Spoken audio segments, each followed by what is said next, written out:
আপনার গার্লফ্রেন্ডের নাম্বারটা একটু আমাকে দেন, আমি একটা কল করি, দেখি আমি তাকে ইমপ্রেস করতে পারি কিনা। ওকে। আপনি হচ্ছে গিয়ে কিছু হিন্টস দেন আপনার গার্লফ্রেন্ড সম্পর্কে। আমার গার্লফ্রেন্ডের নাম সাদিয়া, ওর বাসা ফরিদপুরে। নাম্বার। হ্যালো। আসসালামু আলাইকুম। ওয়ালাইকুম আসসালাম, কে আপনি? সাদিয়া বলছেন? জি। আমাকে আপনি চিনবেন না, আমি আর কি আপনাকে অনেকদিন ধরে ফেসবুকে ফলো করি। কেন কল করেছেন?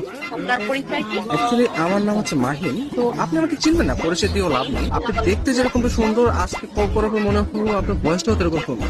মানে আপনি সব দিক দিয়ে পারফেক্ট, মানে একটা মানুষ এত সুন্দর কিভাবে হয়, মানে আমি আর কি কল্পনা করেও পারতেছি না। ধন্যবাদ আপনাকে। আর কিছু বলবেন? আমি আবার অপরিচিত কারোর সাথে কথা বলি। দেখেন, পৃথিবীর প্রত্যেকটা জিনিসই কিন্তু হঠাৎ করে উঠে। আপনি যে আজকে অপরিচিত বললেন, কালকে পরিচিত হতেও পারে। এখন পরিচিত হতে তার ক্ষতি নেই, তাই না? অবশ্যই। কথা আমি ক্লিয়ারলি শুনতে পাই না, আবার একটু বলবেন? শুনতে পাচ্ছেন না? হ্যাঁ, এখন শুনতে পাচ্ছি, মানে আপনার কথা শুধু আমার কানে না, আমার মনেও পৌঁছে যাচ্ছে। আপনি বলেন। আমি কোনো ফ্লার্ট করতেছি না, আমি আসলে সত্যি মানে সত্যি কথাই বলতেছি। ধন্যবাদ। আপনি কোথায় থাকেন? আসলে ছোটবেলা থেকে আমি অনেক জায়গায় থেকেছি, কখনো ঢাকা, কখনো খুলনা, যশোর, মাদারীপুর, বাট এগুলো সবকিছু না টেম্পোরারি। আমি এখন বর্তমানে পার্মানেন্ট ভাবে নতুন একটা জায়গায় থাকতে যাচ্ছি। জি, সেই জায়গাটা কোথায়? আপনার মনে একটু জায়গা হবে? না, আপাতত নেই। অপরিচিত কাউকে জায়গা দিতে চাচ্ছি।